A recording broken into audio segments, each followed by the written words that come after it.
പ്രവാചകൻ സല്ലല്ലാഹു അലൈഹി വസല്ലമയുടേതായി വളരെയേറെ ശ്രദ്ധേയമായ, വളരെയേറെ ഉദ്ധരിക്കപ്പെടാറുള്ള പ്രസിദ്ധമായ ഒരു വചനമുണ്ട്.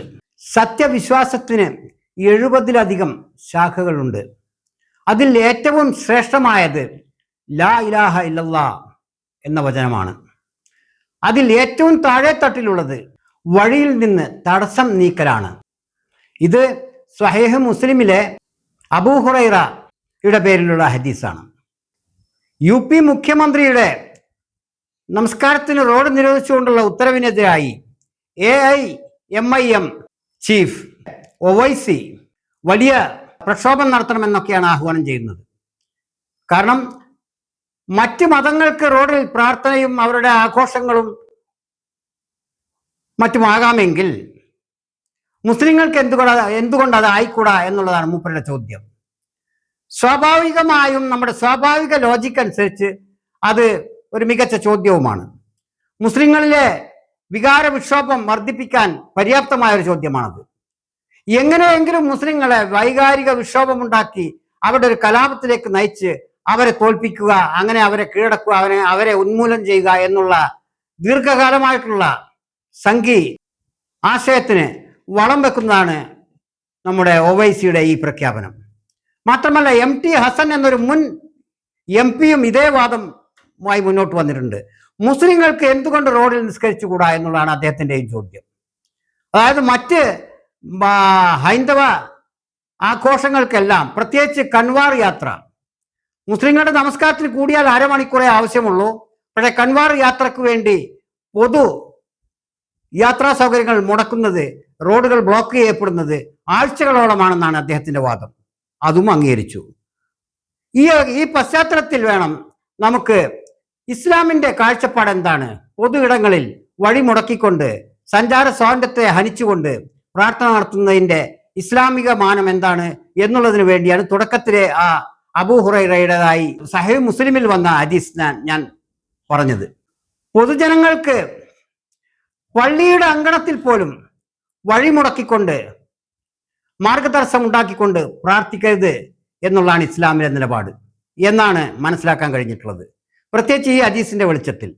മാത്രമല്ല, ഇതുമായി ബന്ധപ്പെട്ട് യാത്രക്കാരെ ഉപദ്രവിക്കാത്ത, യാത്രക്കാർക്ക് ശല്യമുണ്ടാകുന്ന തരത്തിലുള്ള പ്രവർത്തനങ്ങളെ നിരോധിച്ചുകൊണ്ടുള്ള ധാരാളം വചനങ്ങളും അവയെ സൂചിപ്പിക്കുന്ന ധാരാളം വചനങ്ങൾ ഖുർആനിലുമുണ്ട് എന്നുള്ളതാണ് വാസ്തവം.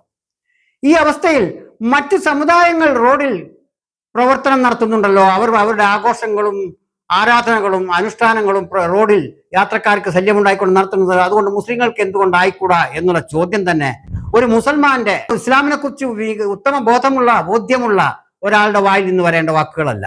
മറ്റ് സമൂഹങ്ങളുമായി, ഒരു ബഹുമത സമൂഹത്തിൽ മറ്റ് സമൂഹങ്ങൾ കാട്ടിക്കൊടുക്കുന്നതിനോടൊക്കെ തത്തുല്യമായോ എതിരായോ അല്ലെങ്കിൽ അനുകൂലമായോ പ്രവർത്തിക്കുക എന്നുള്ളതല്ല ഇസ്ലാമിന്റെ തത്വശാസ്ത്രം. ഇസ്ലാമിക ഐഡിയോളജി എന്നുള്ളത് മികച്ച ഒരു മാതൃകാ സമൂഹത്തിന്റെ പ്രവർത്തനങ്ങൾ കാഴ്ചവെക്കാൻ വേണ്ടി ഉത്ബോധിപ്പിക്കുക എന്നുള്ളതാണ്. ആ നിലക്ക് റോഡിലെ സഞ്ചാര സൗകര്യങ്ങളെ അവയ്ക്ക് ഭംഗം വരുത്തിക്കൊണ്ടുള്ള രാഷ്ട്രീയക്കാരുടേതായാലും ശരി, മതപ്രവർത്തകരുടേതായാലും ശരി, എല്ലാവിധ പ്രവർത്തനങ്ങൾക്കും എതിരായി അതിന് വിരുദ്ധമായ പ്രവർത്തനം കാഴ്ചവെക്കുക എന്നുള്ളതാണ് മുസ്ലിങ്ങളുടെ കർത്തവ്യം. എന്ന് വെച്ചാൽ മറ്റുള്ളവരൊക്കെ ചെയ്യുന്നത് മുസ്ലിങ്ങളും ചെയ്യുക എന്ന് വെച്ചാൽ പിന്നെ ഇസ്ലാമിന്റെ പ്രസക്തി എന്ത്, ഇസ്ലാമിന്റെ ആവശ്യകത എന്ത്? ഒരു ബഹുമത സമൂഹത്തിൽ മറ്റ് സമൂഹങ്ങൾക്ക് കൂടി മാതൃകയാക്കാവുന്ന തരത്തിൽ അവരന്മാർക്കൊരിക്കലും അസൗകര്യങ്ങളോ അരോചകമായ പ്രവർത്തനങ്ങളോ ഉണ്ടാകാത്ത വിധത്തിൽ പ്രവർത്തിക്കാൻ പ്രതിജ്ഞാബദ്ധരാണ് ഓരോ മുസ്ലിമും. ഷഹാദത്ത് കലിമയെ സ്വീകരിച്ച ഓരോ മുസ്ലിമിനും തന്റെ സഹ മനുഷ്യജീവികളോട് വ്യക്തമായ പ്രത്യക്ഷമായ കർത്തവ്യങ്ങളും കടമകളുമുണ്ട് എന്ന് ഓർമ്മിപ്പിക്കുന്ന ഒരു മഹത്തായ ഗ്രന്ഥമാണല്ലോ ഖുർആൻ. കേവല അനുഷ്ഠാനങ്ങളുടെയോ ആചാരങ്ങളുടെയോ കേവല വിശ്വാസങ്ങളുടെയോ ഒരു വിഷയമല്ല, ഒരു സമൂഹമല്ല മുസ്ലിങ്ങളുടേത്. അവർക്ക് മികച്ച സാമൂഹ്യ പ്രതിബദ്ധതയുണ്ട് എന്നുള്ളതാണ് വസ്തുത. മറ്റ് സമൂഹങ്ങൾക്ക്, മറ്റ് മതസമൂഹങ്ങൾക്ക് അതുണ്ടോ ഇല്ലയോ എന്നുള്ളത് നമ്മുടെ വിഷയമല്ല. നമ്മൾ പിൻപറ്റുന്ന ഒരു ആശയത്തിന് എന്തെല്ലാം മികച്ച അടിത്തറകളുണ്ടോ അത് മുഴുവൻ നമ്മൾ പിൻപറ്റാൻ ബാധ്യസ്ഥരാണ്. അതിനെ ലംഘിച്ചുകൊണ്ട് ഇതൊരു ആപേക്ഷിക തത്വശാസ്ത്രമല്ല ഇസ്ലാം എന്നുള്ളതാണ് വസ്തുത. പരിസരത്തുള്ളവർ എങ്ങനെ പ്രവർത്തിക്കുന്നു അതിനുള്ള പ്രതിപ്രവർത്തനത്തിന്റെ മതമല്ല ഇസ്ലാം. അത് പ്രവർത്തനത്തിന്റെ മതമാണ്. അതായത് മാതൃകാപരമായ മഹത്തായ പ്രവർത്തനങ്ങൾ കാഴ്ചവെക്കാനുള്ള ഒരു മതമാണ് ഇസ്ലാം. അതല്ലാതെ പരിസരത്തുള്ള പ്രവർത്തനങ്ങൾക്കുള്ള പ്രതിപ്രവർത്തനം നടത്താനുള്ളവരല്ല മുസ്ലിങ്ങൾ. ഇസ്ലാം അടിസ്ഥാന പ്രവർത്തനം നടത്തേണ്ടവരാണ്. അങ്ങനെ വരുമ്പോൾ റോഡിലാവട്ടെ മറ്റ് തടസ്സങ്ങളാവട്ടെ ഏതൊരു തടസ്സമായാലും ശരി അത് സൃഷ്ടിക്കാൻ വേണ്ടിയുള്ളതാകരുത് ഇസ്ലാമിന്റെ ഒരു ആരാധനയും മുസ്ലിങ്ങളുടെ ഒരു പ്രവർത്തനവും. നമ്മുടെ അസദുദ്ദീൻ ഉവൈസിയുടെയും മുൻ MP MT ഹസന്റെയും ഈ വിഷയത്തിലുള്ള അഭിപ്രായങ്ങൾ അസ്വീകാര്യമാണ് എന്ന് മുസ്ലിങ്ങൾ ഉച്ചത്തിൽ പറയേണ്ടി വരും. കാരണം അവർ മുസ്ലിങ്ങൾക്ക് വേണ്ടി മുസ്ലിം സമുദായം ഇന്ന് പ്രത്യേകിച്ച് പുതിയ ഭരണകൂടത്തിന് കീഴിൽ അനുഭവിക്കുന്ന നിരവധി തിക്താനുഭവങ്ങൾക്ക് വേണ്ടി ഒരു ശബ്ദവും ഉയർത്താത്തവരാണ് ഇപ്പോൾ റോഡിൽ നമസ്കരിക്കാനുള്ള മുസ്ലിങ്ങളുടെ റോഡിൽ നമസ്കരിക്കാനുള്ള അവകാശത്തിന് വേണ്ടി പോരാടാൻ ആഹ്വാനം ചെയ്യുന്നത് എന്നുള്ളത് വളരെ ലജ്ജാകരമാണ്. അത് യഥാർത്ഥ ഇസ്ലാമിക സ്പിരിറ്റ് ഉൾക്കൊണ്ടുകൊണ്ടുള്ളതല്ല, മുസ്ലിങ്ങളെ കലഹത്തിന്റെ ഒരു വശത്തേക്ക് നയിക്കാനുള്ള അതാണ് ഈ ആഹ്വാനം എന്ന് പറയാതിരിക്കാൻ വയ്യ. പരസ്യമായി മുസ്ലിങ്ങളുടെ നിരവധി അടിസ്ഥാന അവകാശങ്ങൾ നിഷേധിക്കപ്പെടുകയും ചവിട്ടി മെതിക്കപ്പെടുകയും തെരുവിൽ അവർ ക്രൂരമായി കൊല ചെയ്യപ്പെടുകയും ചെയ്യുന്നതിനെതിരെ ഒരു കമാന്നൊരു അക്ഷരം മിണ്ടാത്ത പലരും ഇപ്പോൾ അവർക്ക് റോഡിൽ നമസ്കരിക്കാനുള്ള അവകാശം വേണം എന്നതിനു വേണ്ടിയാണ് മുറവിളി കൂട്ടുന്നത്. ഇന്ത്യയിൽ മുസ്ലിങ്ങൾ പല അവാന്തര വിഭാഗങ്ങളുണ്ട്. അതിൽ പ്രത്യേകിച്ച് ചില വിഭാഗങ്ങൾക്ക് പെരുന്നാള് പുറത്താണ്, പുറത്തെ പ്രാർത്ഥന അവർക്ക് നിർബന്ധമാണ്. പുറത്ത് പള്ളിക്കകത്ത് അവർ ഒതുങ്ങുകയില്ല. അതേ സമയത്ത് മറ്റൊരു വിഭാഗം പള്ളിക്കകത്താണ് അവരുടെ എല്ലാ പ്രാർത്ഥനകളും. അത് പുറം ലോകത്തിന് യാതൊരു ശല്യവും ഉപദ്രവവും ഉണ്ടാക്കാത്ത തരത്തിലായിരിക്കും. അതേ സമയത്താണ് ഈ ആദ്യം പറഞ്ഞ കൂട്ടർക്ക് എല്ലാ പെരുന്നാൾ നമസ്കാരങ്ങളും അത് ഫർളല്ല, സുന്നത്തിന്റെ ഗ്രേഡിലാണ് വരുന്നതെങ്കിലും അത് പുറത്ത് നിസ്കരിക്കുക എന്നുള്ളത് അവർക്ക് നിർബന്ധമാണ്. അത് പുറത്തേ അവർക്ക് സാധ്യമാവുള്ളൂ. അതിനുവേണ്ടിയാണ് ഈദ്ഗാഹ് സ്ഥലം പോരെങ്കിൽ നടു റോഡ്. ഈ രീതിയിലുള്ള ഈ പ്രശ്നത്തിന് കാരണമായത് അത്രക്കാരുടെ ഈ പുറത്ത് നിസ്കരിക്കാനുള്ള ഈ വാശിയാണ് എന്ന് കാണാം. അതേ സമയത്താണ് ഇസ്ലാമിനെ തന്നെ മറ്റൊരു പ്രബല വിഭാഗം, അവർക്ക് ഭൂരിപക്ഷവുമുണ്ട്, അവർ അവരുടെ പള്ളി അങ്കണങ്ങളിൽ അവരുടെ പ്രാർത്ഥനകളും ആരാധനകളും ഒതുക്കുന്നത് എന്ന് കാണാം. ഇതേ പെരുന്നാളിനെ ഇതിനേക്കാൾ സ്പിരിറ്റോടെ ആഘോഷിക്കുന്നവരാണ്, അനുഷ്ഠിക്കുന്നവരാണ് അവരുടെ പള്ളി അങ്കണങ്ങളിൽ മാത്രമായി അവരുടെ പ്രാർത്ഥനകൾ ഒതുക്കി തീർക്കുന്നത്.